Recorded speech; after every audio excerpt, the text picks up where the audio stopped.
Layers Section 2 was known as Raystorm on the PlayStation 1. It was developed by Taito and released by MediaQuest in 1997 exclusively to Japan on the Saturn.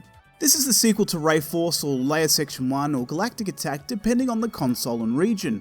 The story is, in the year 2219, the rebellious colony of Cecilia successfully overthrows the government of the Earth-based Star Federation. Cecilia intends to obliterate the Earth and all the people on it, good or bad.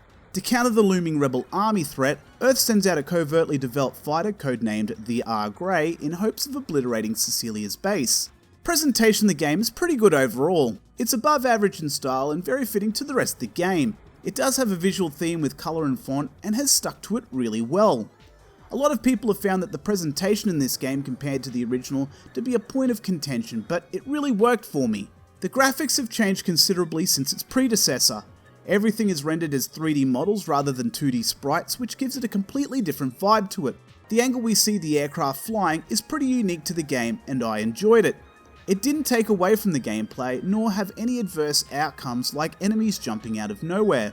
The animation is really superb and the colour choice works well with the game. No crazy pop-in and enough of a draw distance to be enjoyable.